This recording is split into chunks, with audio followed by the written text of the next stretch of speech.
Hello and welcome into the Knicks-Verse. You're here for the most in-depth Knicks recaps out there. That's right. That's my goal, to give you guys the most in-depth look at the game that we just saw. And we just saw an interesting game. The Knicks went, they didn't go anywhere. They almost went to a place that we've seen before, which is a very painful place, which is, cough up the game in a tight fourth quarter. They almost did it, but they held on for the win. I'm going to break it all down because I'm telling you, I'm seeing some things that are a little bit alarming. Yes, I'm happy. The Knicks won. We're 21-18. Absolutely. Of course, I'm ecstatic about that. But this game did not need to be this close. The Spurs suck. Sorry. No offense to Spurs fans or the Spurs. That's the situation that they're in. They're tanking for Wembanyama. But of course, the players aren't. The players are going to play their hearts out. And they did it once again. And they had the lead late in the fourth quarter against the Knicks. They beat us last time we played them in San Antonio, and that was a very disappointing loss that we just had recently. And it almost happened again. I'm going to break it down. Let's get to it. Oh, first of all, before we do that, if this is your first time here, please subscribe and turn on the notification bell so you know when I go live or I drop a new video, and hit the thumbs up button for me. I would appreciate that if you like the video especially. And drop your comments. Love the comments. I learned so much about, I may overlook things and stuff, so I really appreciate the comments. All right, here we go. New York Knicks held on for a 117-114. That didn't need to be a nail biter, but it was. It was.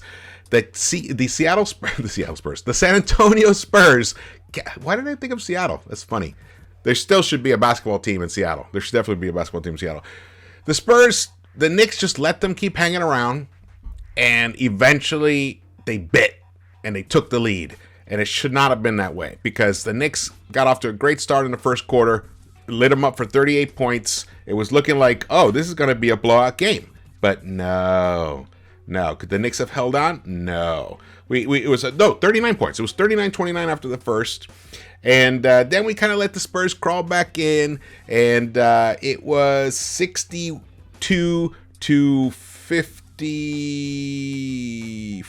62-55 at the half. So, we had a nice 7-point lead at the half. And I was hoping that we would come out and really extend that lead, but no. We allowed the Spurs to light us up for 34 points. And then the fourth quarter ground to a halt. And this is where I'm going to focus most of my attention on this recap, is in that fourth quarter. So stay tuned for that. But this man, career regular season high tonight, 38 points. And let's get to this. So this is a great tweet by Fred Katz. Julius Randle on having 4 blocks tonight. Quote, "I was garbage, so I had to do something." I love that awareness. This is a leader. That is the voice of a leader. He's learning. He's evolving. This is that kind of stuff is what makes me embrace the idea of Randle staying on the Knicks. It really does. Because remember, I am not completely sold yet. I am not. I still think the Knicks should look into trading high with him. We should, because he's on a different timeline. And he's not a franchise guy where you just, he's not a Giannis where you just build around him. So, but when a guy gives you a quote like that, you have to tip your cap and say, you know what? He understands. He's getting it. And I love that. That's why I wanted to shout that out. Excellent. Now, Ian Begley, I love it. He puts out these tweets right after the game and they summarize everything beautifully. Jalen Brunson, 38 points.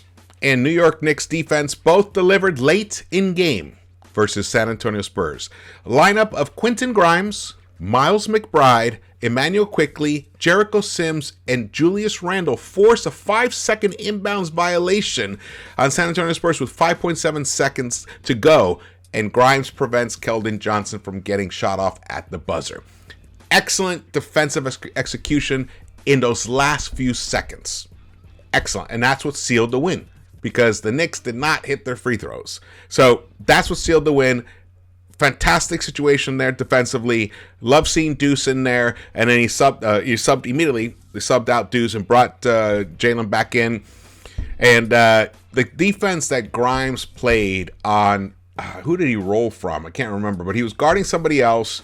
He rolled away. Oh, he was guarding Dougie McBuckets on the inbound pass.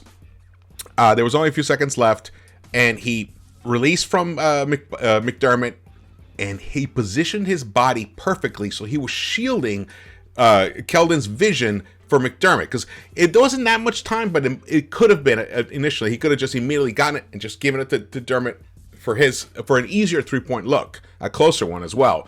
But the way he approached him with his left shoulder, he's kind of in between the two, and he put his hand up and he made Keldon kind of hesitate, come back down, and then release it, and it was after the shot, the buzzer. So, and that sealed the win. Beautiful play at the end. Quentin Grimes, fantastic.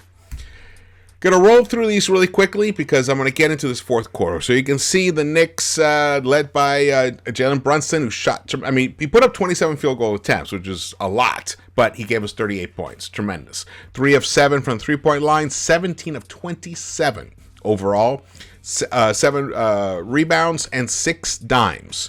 Look at the assists, though, for the Knicks. Only 16 as a team. That's very low.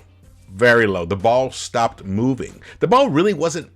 There were times where the ball was moving here and there. There was a great play between... I think it was either Brunson or Randall that initiated it, and they got it to cutting Grimes, and then Grimes fed it to Mitch for a dunk. That was a great play. But there weren't hardly any of those. In fact, I kept asking myself, how come we're not running enough pick and rolls, alley-oops to Mitch? There seems to be not much chemistry between Brunson and Mitch at the moment. I know we saw glimmers of it, but not really. There was a bad pass at one point, a little too high for Mitch, or mistimed. But they got to get that going. And Mitch, unfortunately, because of foul trouble, was pretty much a non-factor, which is a main reason why the Spurs were able to hang around. Because the New York Knicks defensively are a completely different team when Mitchell Robinson is on the court. If you watched the pregame, I showed you that Mitch is the second most impactful player in the NBA in on-off defensive metrics. The second most impactful. Number one is the reigning MVP, Jokic. So, when he's on the court, they're a completely different team. When Mitch is off the court, he's the Knicks are a completely different team. So they have to struggle. In Hartenstein, he gives you what he can give you, but what's nice is we saw some really primary fourth quarter minutes from Jericho Sims, and I thought he did a very nice job. in that opportunity that he was given. He got a nice block, and then just his physicality is just very disruptive for the other team. But the Spurs, they kept battling, and they're again playing without Devin Vassell, who's arguably their best player. So it was tricky. Randall, like he said, he had a shit night. 26 field goal attempts to give us 25 points. Not efficient. 1 of 8 from the 3-point line. Quickly also did not have a good night from the 3-point line. 1 of 5. But he finished 5 of 8 from inside the arc. 5 of 8 from inside the arc. Oh, and he had a beautiful step back.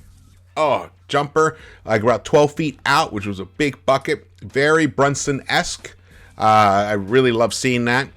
And I wish that actually he had kept shooting more 3-pointers. They were a little too sporadic, they're kind of spaced out. He wasn't really feeling the rhythm.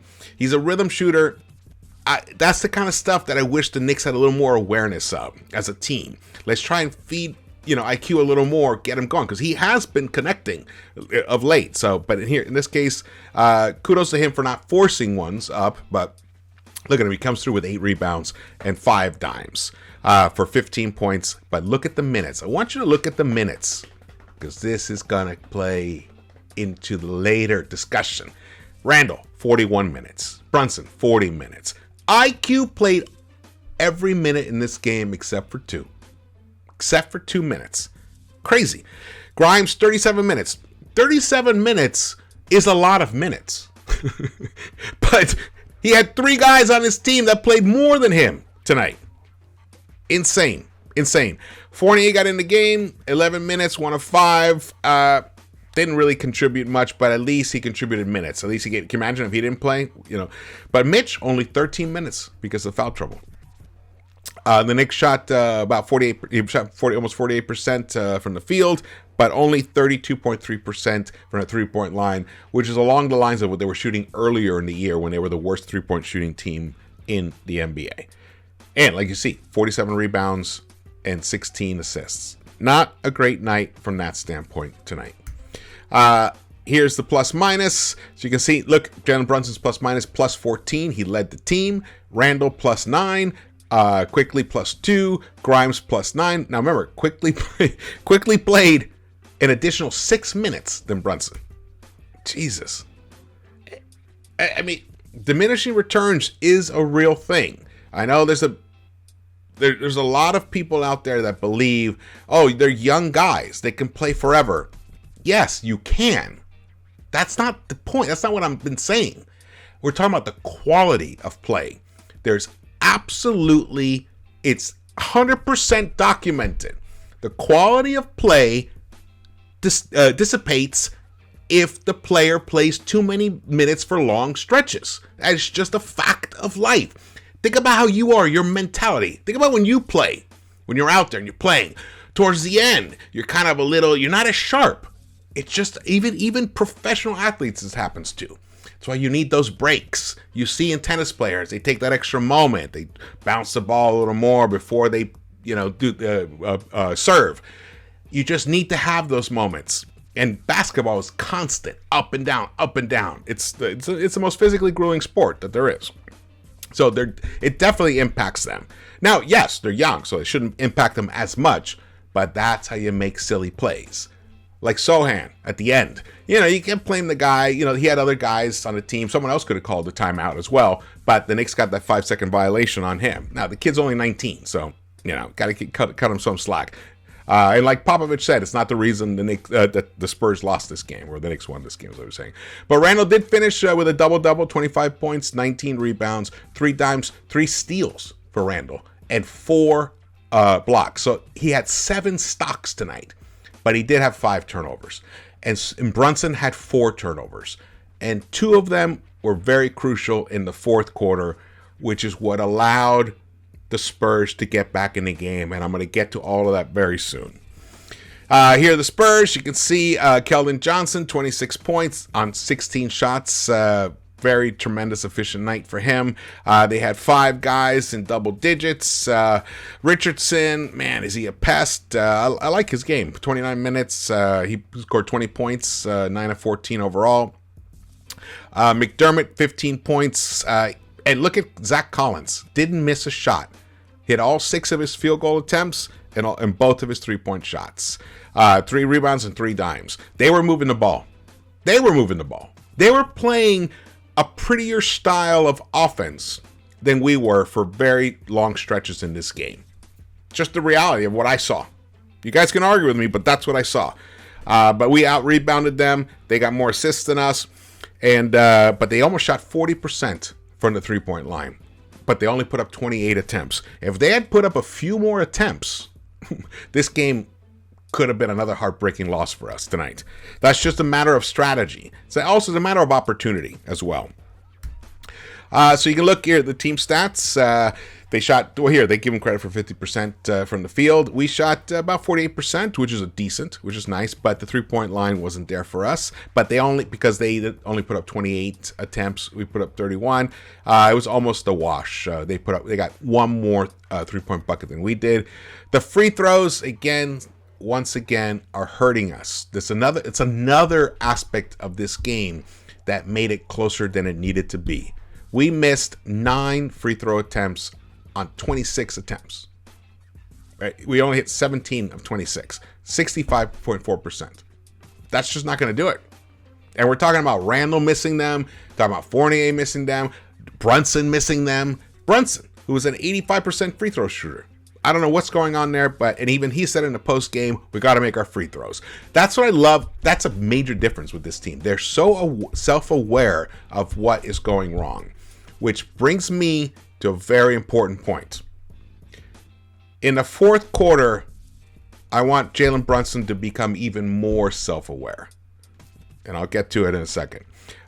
Turnovers, 17 to 14. Kept ours down. 14 is, it's okay, but it's not terrible.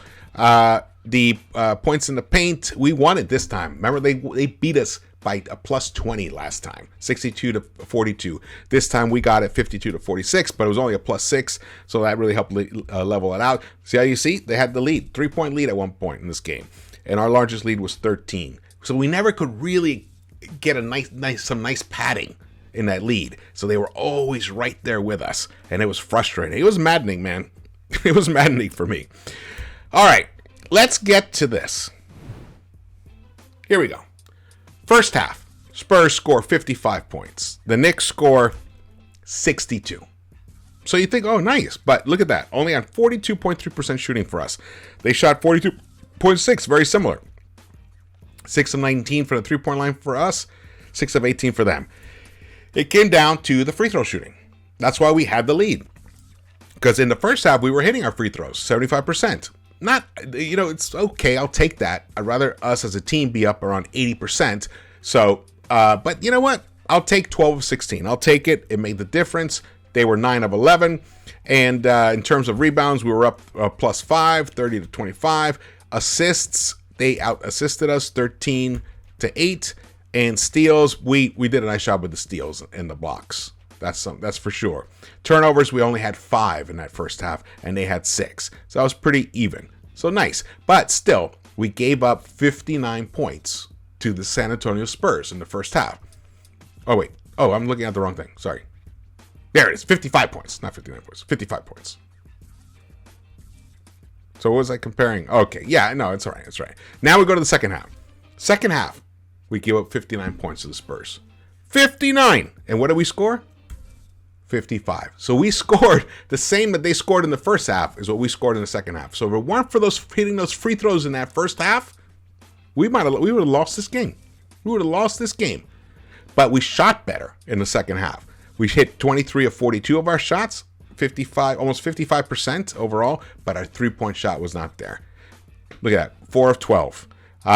Quentin Grimes and Jalen Brunson are the only ones that hit a three-point shot in the second half. But look at Emmanuel quickly, only put up 1 three-point attempt. That can't happen. That can't happen. We need him to keep launching those three-pointers. He has to do it. That's the way that we win. That's the way that we win running away with the game.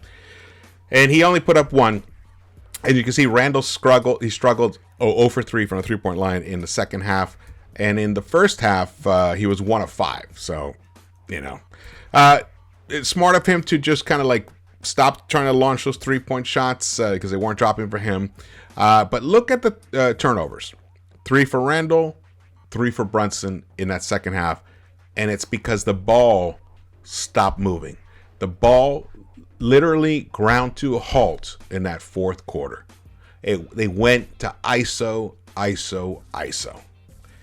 And something that Greg Popovich did, which is something that we've already seen other coaches do, and other coaches are going to continue doing it, especially as we get down into the season where the games begin to matter even more every time when people are battling for playoff positioning.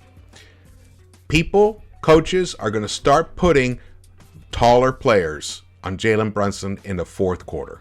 And that's what Pop did. He put Sohan on him, and it worked. It almost gave them the victory. And here you go. Fourth quarter, between the 8-minute mark, 7:55, you can see in the top there, to about 3:07 mark, the New York Knicks only scored 6 points during this stretch. And during this stretch, Brunson, he missed both shots. His ISOs, he committed a turnover. Actually, I thought he had committed 2 turnovers. He did commit 2 turnovers. Maybe it was just right before this. Committed 2 turnovers, only delivered, and he missed a free throw. Only provided 1 point. And then Randall had the ball in his hands. He committed a turnover, and he missed his 1 bucket. The only one who made a bucket, the only 2 people that made a bucket during that crucial, almost 5-minute stretch. It was a 5-minute stretch. In the fourth quarter, where we only scored 6 points, was Grimes hit a big 3, After Brunson, he came down, turnover, missed shot, and then another missed shot. He finally stopped trying. He actually drove, tried to force it a little bit, but found Grimes for an open three, and Grimes swished it, and that actually finally turned the tide a little bit. But I know that this is a Tom Thibodeau request. Thibs was probably shouting their number. Whatever it is, whatever play. Brunson, you take it, or it's a two-man game, a pick and roll between the two of you, and they just keep doing it. But this wasn't that kind of night. Randall didn't have it tonight. He gave us 25 points, but very inefficient 25 points, and he self-professed, said he had a bad night. So it came down to Brunson, and then Brunson, during this stretch, the minutes, remember how many minutes he played? He played 41 minutes in this game. It does catch up to you, and at that moment, when he started fading and fumbling, he dribbled the ball off his foot at one time, and then Fournier recovered it, but then he fouled McDermott, so then it became a turnover anyway. That's why the game doesn't need to be this close. If they kept the ball moving, this is what I want. All right, before we get to that, look at the Spurs. Spurs scored 13 points in that same stretch. We scored 6. They scored 13, a +7 for them, and that's where they came back and took the lead right there. Look at that. And not outstanding shooting, 3 of 7 overall, but they hit 6 of 8 from the free throw line. And part of that was Mitch came in, committed a foul. Look at the fouls here. Randall fouling someone, quickly fouled somebody, Hartenstein fouling, Grimes fouling, like there. Five key fouls right there, putting these guys on the line 8 times on this charity stripe. They hit 6, and that was a big difference for them. But here, this is what I'd like to see, because we're going to keep seeing this. We're going to keep seeing other coaches put big guards or forwards or small forwards or wings who are very mobile and athletic and long. They're going to put them on Brunson because that's the only way you can really slow that guy down. And when that happens, we have to make the adjustment. Give the ball to IQ. Or if RJ's on the court, give it to him. Let Brunson be the off guard for those possessions. He's still as lethal, as potent, and create a switch. Create some pick and rolls between the two guards and get a good a complementary switch so that Sohan switches over to IQ and then get the ball over to Jalen and let him cook. Forcing this guy to try to shoot over a 6'8", 6'9" athletic guy is just a gargantuan task, especially after they've been playing for the majority of the game. This is something that I hope Thibs starts looking at and adopting. Now, again, it'll be different when RJ comes back because a lot of that kind of falls on him as well. But we've seen it time and time again that Thibs just kind of calls Brunson's number and just hopes for the best. Well, that's doing a disservice to him. And tonight, it almost cost us the win. So I hope that Thibs makes the adjustment because it's pretty plain for me to, it's easy for me to say. You guys watch. You rewatch the game. You rewatch that stretch of the fourth quarter. Between the 8-minute mark and the 3-minute mark, you'll see a team in disarray, a team who could not make anything happen, and they stopped passing the ball. They stopped trusting each other. It was just a 2-man game, or even ISO, just purely one on 5 at one point with Brunson. All right. Well, thank you guys so much for watching this. I hope you enjoyed it. This, like I said, is try to be the most in-depth post-game coverage of the New York Knicks. Please hit that thumbs up button for me. Would appreciate that. And drop your comments. Love to hear your comments. And let's see. On Friday, we've got... who do we play on Friday? We play the Toronto Raptors. The Knicks go up to Toronto. That's going to be an interesting game because I think Toronto just played a close game. And they lost to the Bucks, 104-101. That was a weird game. It was like 20-something points scored in the last few minutes by the Bucks, by the Raptors. Yeah, it was, and they went into overtime that game. But they lost. Toronto at home lost to a team. Yes, they had Giannis, but they didn't have Middleton or Jrue Holiday. So the Bucks were out their 2 best players. So we should be able to go up to Toronto and put a hurt on them. Let's hope. But again, they have long players. They actually did the same trick to Brunson. They like to put a long guard, a long defender on Brunson to force the ball out of his hands, number one, or to force Brunson to make a bad decision. A couple other teams did the same thing, but it's going to keep happening. It's going to keep happening. So let's hope that we make some adjustments there.